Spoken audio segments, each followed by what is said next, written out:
just like you, me, and everyone you love, game franchises are all destined to die someday. Apart from Mario, that guy's still going to be around after the heat death. But series we often think are dead sometimes come back as reboots or full-blown sequels, years and years after the last time we heard from them. Last week we talked about a bunch of times where this phenomenon went very well indeed, but this week we're more interested in the kind of resurrection that turns out to be a fate worse than franchise death. Games so bad that they almost make you wish the thing had never existed in the first place. Welcome to 7 of the worst franchise revivals of all time. And just a quick note, I'm not going to caveat any of these with any platitudes like, despite its shortcomings, it still has its fans, because that goes without saying. For anything rubbish, this is the internet. Name any crap thing and you'll find a subreddit full of wallopers who'll tell you it's great. Croydon, Kasabian, Doctor Who, Jude Law's hairline. We don't need to burden ourselves with it, alright?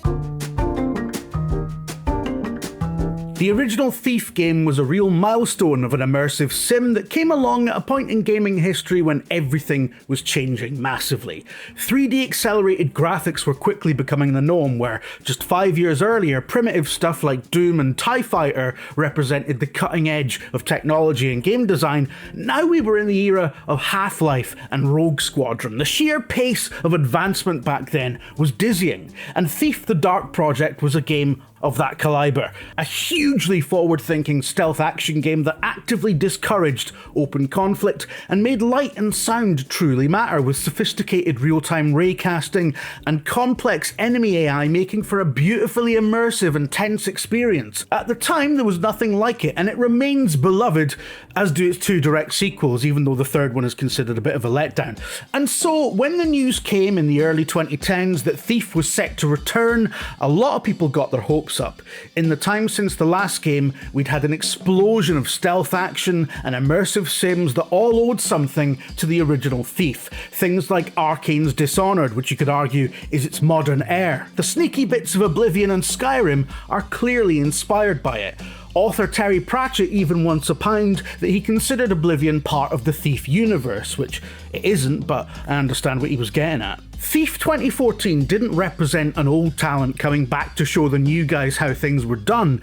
In fact, it came off as a Wish.com version of Dishonored, and it was sad because while the original game was a true trailblazer, its 4th and to this day final entry is thoroughly outclassed by all the things it inspired. A game about traversal which is a nightmare to get around, with a labyrinthine hub city separated by absurdly long loading sequences into frustratingly tiny chunks, rudimentary stealth and meandering missions that often end in cutscenes during which Garrett is discovered, throwing you, the player, into an unavoidable high alert chase sequence no matter how expertly you manage to stay undetected in the preceding mission. I mean, of all the ways to undermine the player, to make it a virtue to not get caught, and then mug us off completely by making us caught.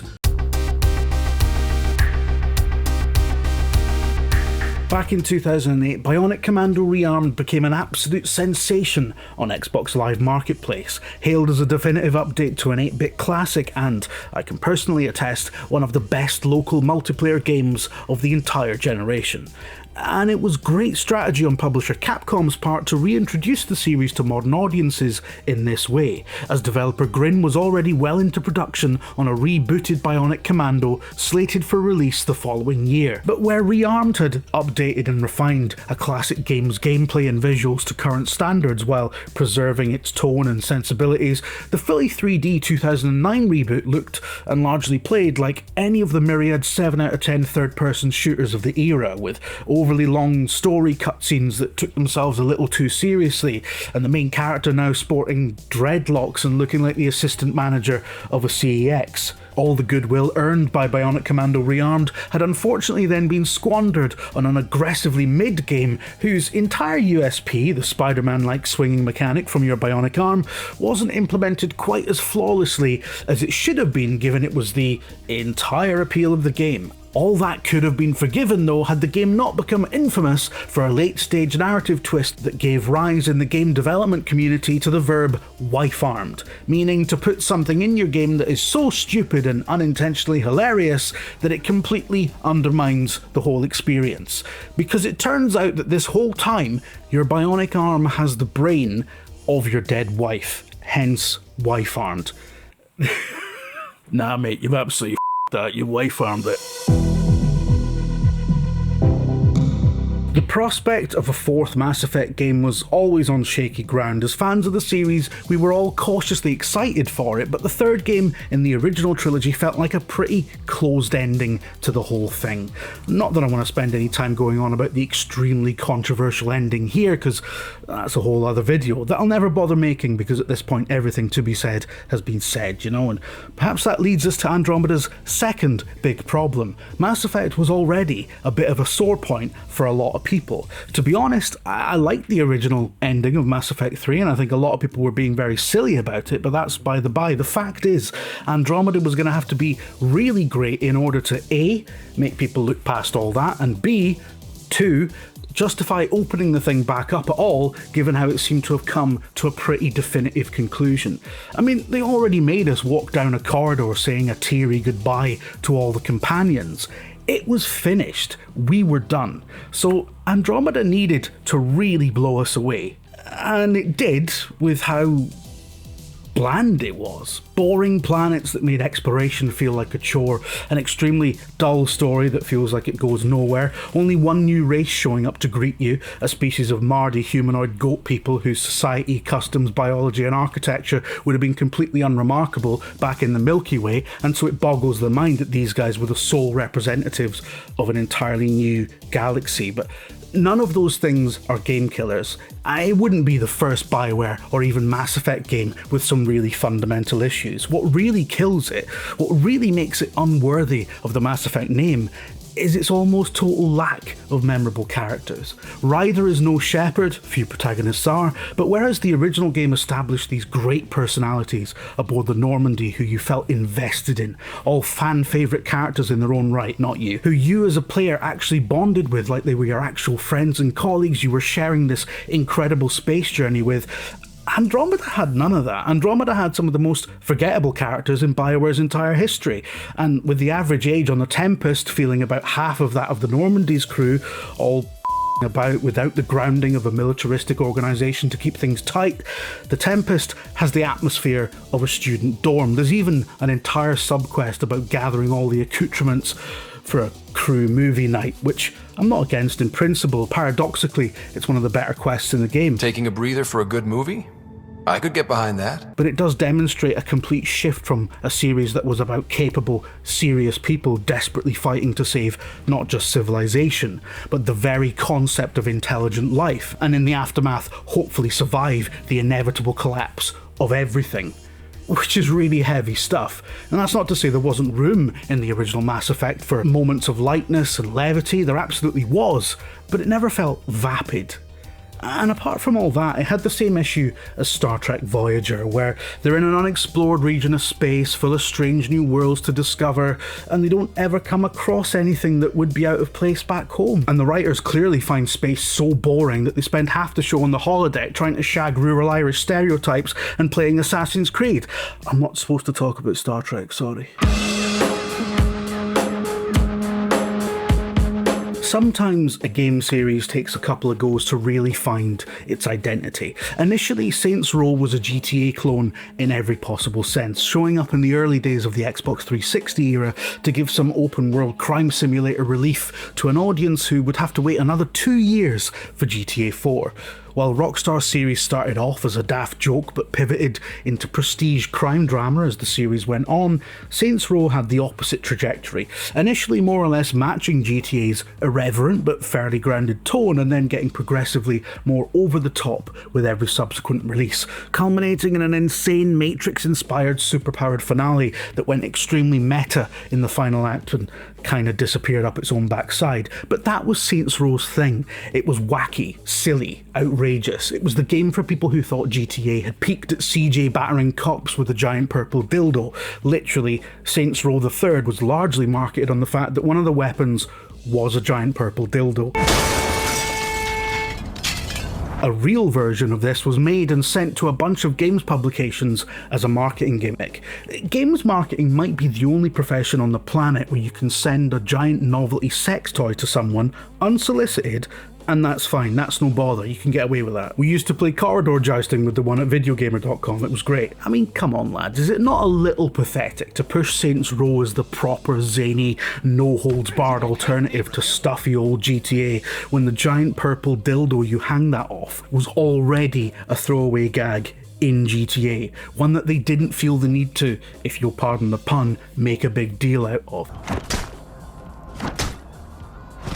If I'm honest, I never really liked Saints Row. I've always found it a bit try-hard, QED. But its fans really do buy into the idea that it's the anti-GTA, a pure power fantasy with unprecedented freedom and knob gags, which is why the 2022 reboot is so baffling. Tonally, it's a massive pivot back to the series' roots from before it decided to really lean into the silly stuff. It's still a bit silly, but it's much more grounded and oddly, sort of aggressively millennial. You see, the main character becomes a mob boss after losing their job at a PMC and then deciding with their flatmates to start a criminal gang, sort of like in a kitchen conversation, in the same way that your flatmate might walk in and say, you know those friendship bracelets I make out of ring pulls? I've started selling them on Etsy for a bit of extra cash, can you tell your pals alright? And you're sitting there with your Frosties like, what?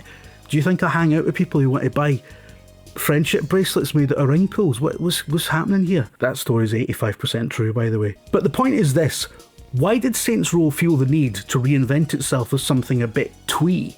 It's mad because in terms of the actual gameplay, the features, the combat, the driving model, it doesn't feel all that progressed from Saints Row 3, except it has a story that seems directly designed to annoy people who like that game. And I'm sorry to use a critic cliche here, but it's impossible not to wonder who it's for. It doesn't do anything to progress the series in any discernible direction. It seems almost contemptuous of the franchise's existing audience, and it certainly doesn't do anything to entice new players in. And so perhaps it is the worst offender on this entire list because it's just such an astounding waste of literally everyone's time.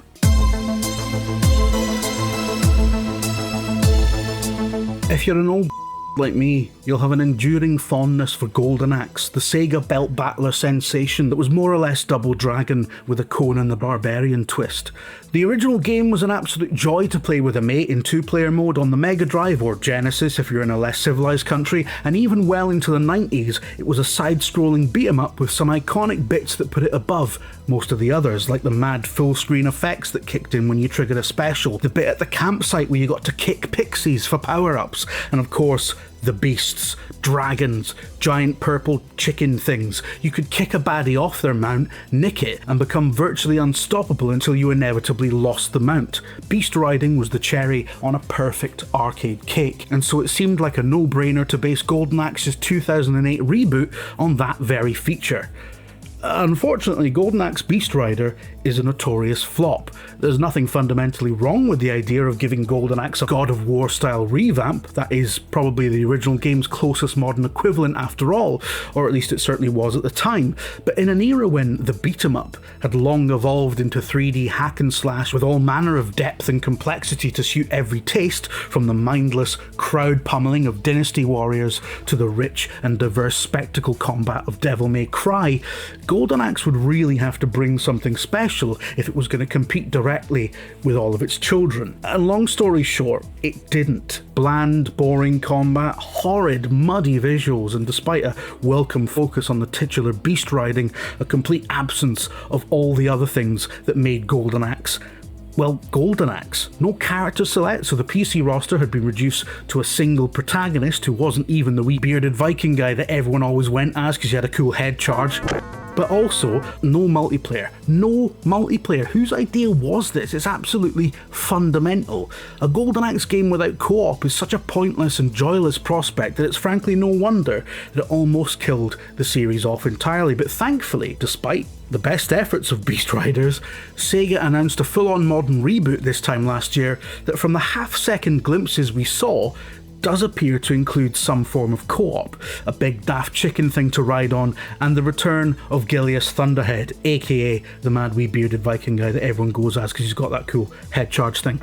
Hopefully, the new Golden Axe will be rad as hell and completely erase the bad taste of Beast Rider. Also, that new Crazy Taxi looks smashing and all. Can't believe they're bringing the 90s back, man. Next you'll be telling me that Oasis are touring again. From an exciting 90s revival to something that should have stayed there, Duke Nukem Forever is mostly well known for being in development hell for 14 years, beset by multiple engine changes, high staff turnover, and it's alleged a general lack of vision or direction from the creative leads in terms of what they were even trying to achieve. The IP would eventually get into the hands of the Borderlands people, Gearbox, who would against all odds actually finish the game and ship it in 2011. Although the real question by that point was why they would even bother. Look, the original Duke Nukem 3D is absolutely a product of its time. It's crass, vulgar, and outrageously misogynistic, no question. But I think you can reasonably make the argument that Duke Nukem isn't exactly supposed to be a role model. He's a straight up parody of a meat-headed Hollywood action hero. It's no coincidence that the first level takes place in Hollywood, so he's dumb, kind of a dick, and inexplicably fawned over by every woman he meets. It's all done with a knowing irony, an understanding between developer and player that, guys, the whole thing's a joke and Duke himself is the punchline. It's not exactly high-minded nuance, but the point is that it isn't supposed to be taken at face value. And Duke Nukem 3D makes up for any perceived lack of intellectualism with the fact that it's a damn good shooter, with a suite of iconic weapons, fast-paced gunplay in a series of decent-sized arenas, and an unprecedented level of world interaction for the time. The build engine was so special that it's still in use today by commercial and enthusiast projects alike. Games like Ion Fury, a spiritual follow-up to Duke 3D that is well worth anyone's time if they like what we now for some reason call boomer shooters. Is that because things go boom in them, or because boomers play them? I don't get it. Duke Nukem Forever, in contrast, was not a successful follow-up to Duke 3D. This is Duke Nukem stripped of any sense of irony, an onslaught of bawdiness and salaciousness that's not even particularly outrageous or offensive, it's just kind of sad. Wrap it before you tap it. And this time out, Duke doesn't have the gameplay chops to back up the attitude. The game spends a lot of time taking the mick out of various common gaming tropes while doing nothing that transcends or subverts them. As a shooter, it's fine, but mid. Genuinely, the only good gag in it is right at the start, in which there's an interactive whiteboard placed there by the devs in full expectation that every single player will stop and draw a knob. That's a good joke. After that, it nosedives permanently. And if the height of your experience is drawing a on a whiteboard, that's... And so the Duke Nukem saga fizzled out with little more than a whimper, which is probably more than a guy deserves, to be honest. I'm getting too old for this shit.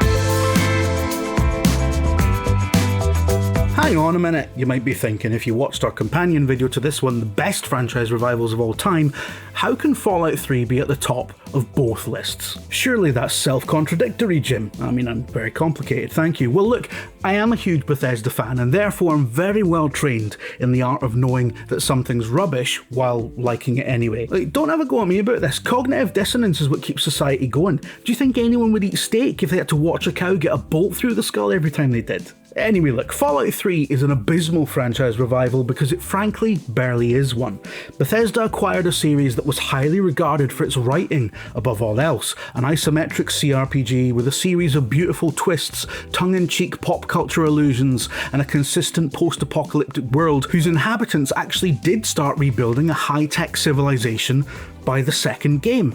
Bethesda took that, more or less ignored the big narrative strides that had taken place in the world building, and used it as the basis for The Elder Scrolls with guns and bin raking. Essentially, very little of what made Fallout Fallout actually survived in the transition. Fallout 3 is an entirely vibes-based sequel that utilises the series' iconography and surface-level themes in order to make a Bethesda game that's loosely based on Fallout. Because Bethesda don't make Interplay games or Black Isle games, they make Bethesda games. Everything they've put out since Morrowind has more or less been a remix of Morrowind. And look, I love Morrowind, so it's not like I'm complaining, but as a fan of the original Fallout, I don't really see Bethesda's stewardship of the franchise as a continuation of it, rather something that has usurped and overwritten it, more or less completely supplanted it, where events and elements from the original games exist as part of a remixed backstory for something else entirely. This is fairly clear from how the Amazon Prime TV show, which I thought was amazing by the way,